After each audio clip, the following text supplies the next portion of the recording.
What happens when a beloved television host tries to keep things light and fun, only to face the most shocking guest meltdown in talk show history? It only took 37 seconds of awkward silence before Prince Harry unleashed a verbal assault so vicious that security had to step in. This is the inside story of how one night changed everything. The red sofa glowed under the studio lights as Graham Norton settled into his chair, that familiar warmth radiating from his smile. The audience buzzed with excitement. Tonight was supposed to be special.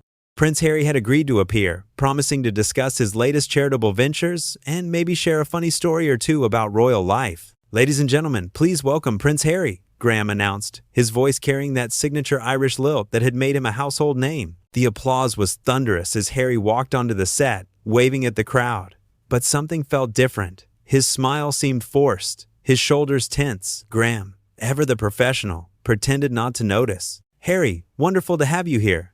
How are you feeling tonight?" Graham asked, leaning forward with genuine interest. "Well, Graham, that depends on what you mean by feeling," Harry replied, his tone sharper than expected. "Are we talking about feelings in general, or are we talking about how I feel being here, on this particular show, answering the same boring questions everyone else asks?" The audience shifted uncomfortably. Graham's eyebrows raised slightly, but his smile never wavered. "Right, well, I suppose we could start wherever you like. You've been working on some incredible projects lately. Tell us about the Veterans Program you launched." "Oh, the Veterans Program," Harry said, rolling his eyes dramatically. "Yes, let me tell you all about how I, Prince Harry, single-handedly saved every veteran in the country. Is that what you want to hear, Graham? Some rehearsed speech about how wonderful I am?" Graham chuckled nervously, trying to steer the conversation back on track. "No, Harry, I think people genuinely want to know about the work you're passionate about. That's why they're here." "Passionate about?" Harry scoffed. "You know what I'm passionate about, Graham? I'm passionate about people not treating me like some performing monkey in a zoo. But here we are, aren't we? Me, dancing for your entertainment." The studio fell silent. Even the camera operators seemed frozen in place.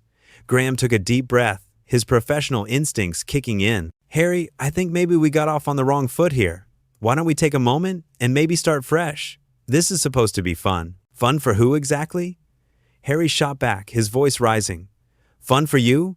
Fun for them?" He gestured wildly at the audience. "Because let me tell you something, Graham Norton. This isn't fun for me.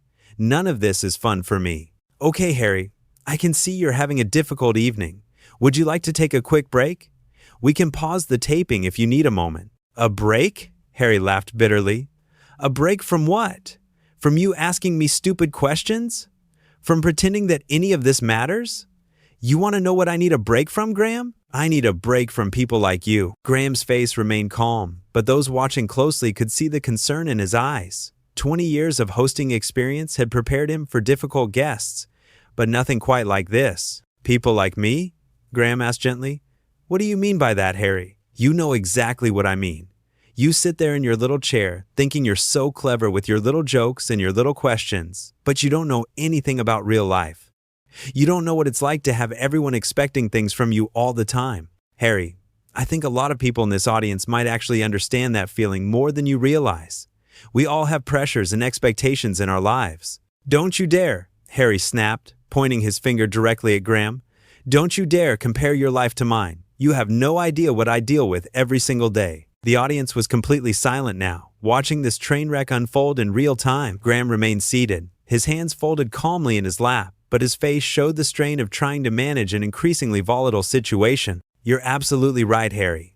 I don't know what your life is like. That's why I was hoping you might share some of those experiences with us tonight. Help people understand." "Help people understand?" Harry's voice dripped with sarcasm. "Oh, that's rich, Graham. Really rich. You want me to spill my guts so your ratings go up? That's what this is really about, isn't it? You don't care about helping anyone understand anything." "That's not true, Harry, and I think deep down you know that. I've been doing this show for a long time, and I've never once prioritized ratings over treating my guests with respect." "Respect?" Harry stood up suddenly, towering over Graham, who remained seated. "You call this respect? Dragging me out here to perform like some trained SEAL? Making me answer your questions on command?" Graham finally stood as well, not in an aggressive way, but simply to meet Harry at eye level.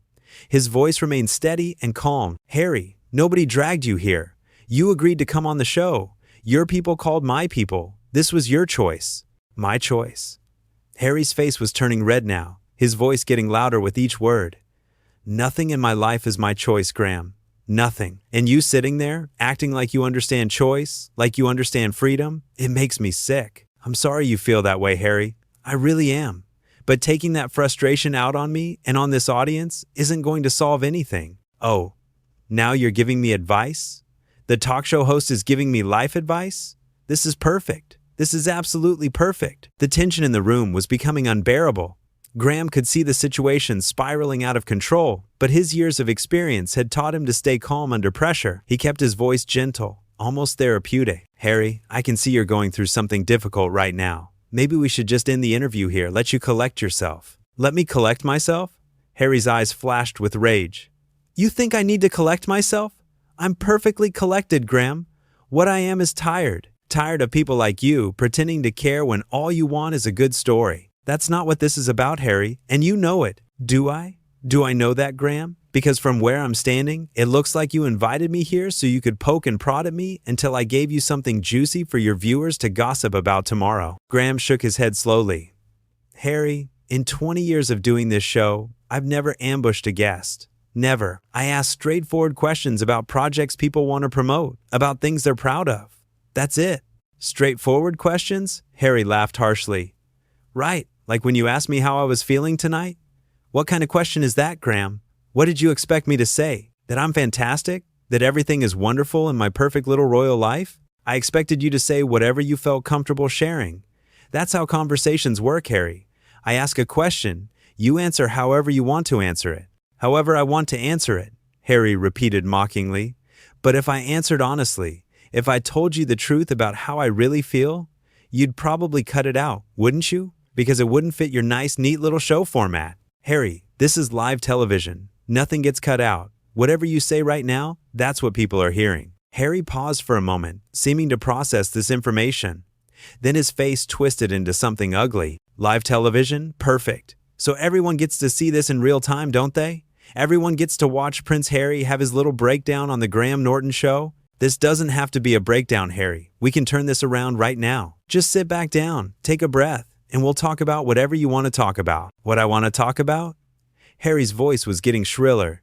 You really want to know what I want to talk about, Graham? Yes, Harry, I do. I want to talk about how fake all of this is. How fake you are. How fake this audience is.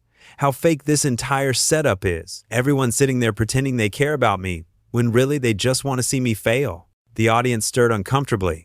Some people were starting to look genuinely upset by Harry's words. Graham noticed this and tried to protect them. Harry, these people came here tonight because they're fans of yours. They support you. Attacking them isn't fair. Fans? Harry turned to face the audience directly, his voice dripping with contempt. You're not fans. You're vultures. You come to these tapings hoping something will go wrong, hoping you'll have a story to tell your friends about how you saw Prince Harry lose his mind on live television. A woman in the front row looked like she was about to cry. Graham stepped forward, positioning himself slightly between Harry and the audience. That's enough, Harry. These people have done nothing wrong. They don't deserve this, don't they? Harry spun back around to face Graham. Don't they deserve to see what they came here to see? The real me? The person behind all the careful media training and the scripted answers? If this is the real you, Harry, then maybe you need help. Professional help. Professional help. Harry clapped his hands together sarcastically. Oh, that's beautiful, Graham. Now you're diagnosing me on live television. Is that part of your hosting training? Do they teach you psychology along with how to read from a teleprompter? They teach me how to recognize when someone is in pain, Harry. And you're clearly in pain right now. I'm not in pain, Graham. I'm angry. There's a difference. Okay, you're angry. I can see that. But being angry doesn't give you the right to hurt innocent people. Innocent people? Harry gestured broadly around the studio.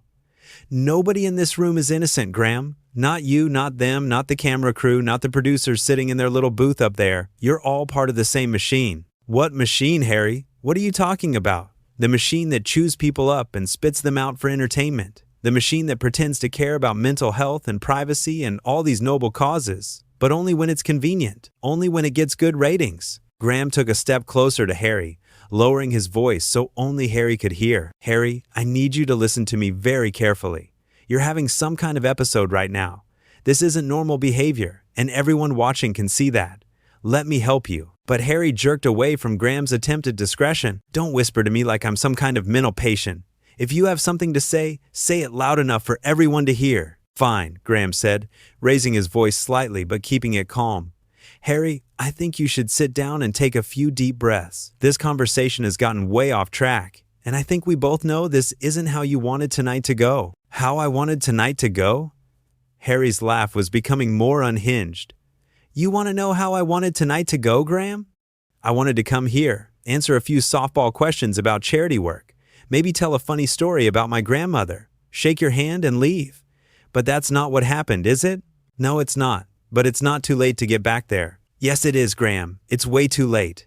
Graham looked directly into Harry's eyes, searching for any sign of the person who had walked onto his set just minutes earlier. What he saw instead was someone completely unrecognizable. Harry, please, just sit down. We can end this interview right now. No questions asked. You can walk off this stage with dignity intact. Dignity? Harry's voice cracked with bitter laughter. You think I have any dignity left after this? After you've made me look like a complete lunatic in front of millions of people? You're making yourself look like this, Harry. I'm trying to help you stop. Help me? Harry's face contorted with rage. You want to help me, Graham? Then tell your audience the truth about what this really is. Tell them this is all just entertainment to you people. Tell them you don't actually care about my charity work or my mental health or anything else. You just want me here so people will tune in. That's not true, and somewhere deep down, you know it's not true. Do I? Harry stepped closer to Graham, close enough that the host had to resist the urge to step backward. Because it seems to me like you're getting exactly what you wanted tonight. Drama, conflict, something people will be talking about for weeks. What I wanted was a pleasant conversation with someone doing important work in the world. That's all I ever want from any of my guests. Pleasant conversation? Harry sneered. How wonderfully British of you, Graham.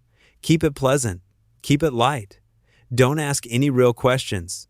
Don't dig too deep. Just smile and nod and make everyone feel comfortable. There's nothing wrong with making people feel comfortable, Harry. Comfort isn't the enemy, isn't it?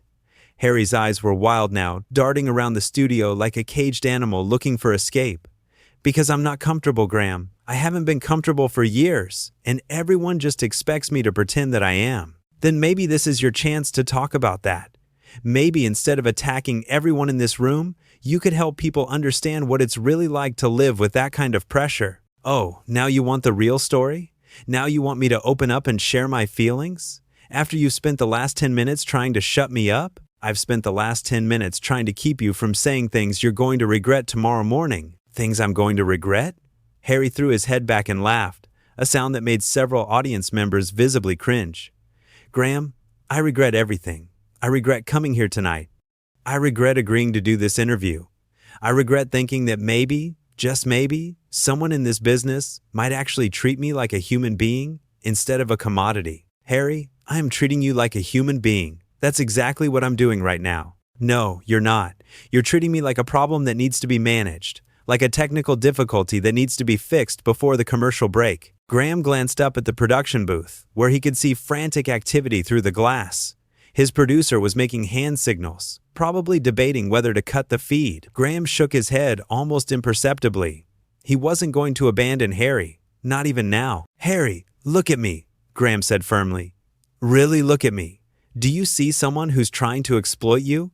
Or do you see someone who's genuinely concerned about your well-being? Harry stared at Graham for a long moment, and for just an instant, his expression softened. But then, something hardened in his eyes again. I see someone who's very good at his job, Graham. Very good at making people believe he cares, when really, he's just protecting his reputation. My reputation? Graham's voice carried a note of genuine hurt for the first time. Harry, my reputation is built on treating people with kindness and respect. If I was worried about protecting it, I would have had security remove you from this stage 5 minutes ago. Security, Harry repeated slowly as if tasting the word. Is that what happens next, Graham? You call security and have me dragged out of here like some kind of criminal? I don't want to call security, Harry. I want you to sit down and let me help you through this moment. This moment, Harry said, his voice suddenly very quiet. Do you know what this moment really is, Graham? Tell me. This moment is me finally telling the truth. This moment is me finally dropping the mask and showing everyone who I really am underneath all the training and the protocols and the carefully managed public image. And who are you underneath all that, Harry? I'm angry, Graham. I'm so angry that I can barely function most days. I'm angry at my family. I'm angry at the press. I'm angry at people like you who make money off my existence. And I'm especially angry at myself for not being strong enough to handle any of it." The studio was dead silent. Even the camera operators had stopped moving. Graham felt his heart breaking for this clearly tortured young man, but he also knew he had a responsibility to everyone else in the room. "Harry, being angry is okay. Everyone gets angry sometimes. But taking that anger out on innocent people isn't okay." Innocent people? Harry's rage flared back to life instantly. "There are no innocent people in this industry, Graham. Everyone takes something from me. Everyone wants a piece. You, them, the people watching at home, everyone? That's not true, Harry." "Yes, it is." Harry was shouting now, his face red and his hands shaking. "And you know what the worst part is?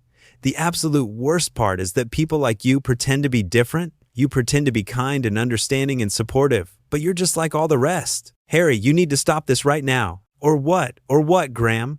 What are you going to do? Have me thrown out? Ban me from your show?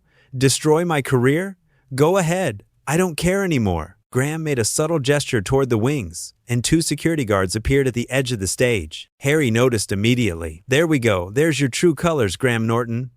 When things get a little too real for your precious show, you call in the muscle. Harry, I'm asking you one last time. Sit down and end this with some dignity, or I'm going to have to ask you to leave." "You're going to ask me to leave?"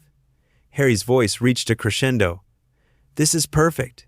This is absolutely perfect. The great Graham Norton, defender of the people, champion of kindness, throws out a guest for telling the truth." The security guards stepped onto the stage. Graham held up a hand, asking them to wait. "Last chance, Harry." Harry looked around the studio one final time, taking in the horrified faces of the audience, the concerned expressions of the crew, and Graham's mixture of sadness and determination. "You know what, Graham? You're right. I should leave, because I don't belong here. I don't belong anywhere." And with that, Prince Harry stormed off the stage, leaving Graham Norton standing alone under the bright lights, facing an audience that had just witnessed something none of them would ever forget.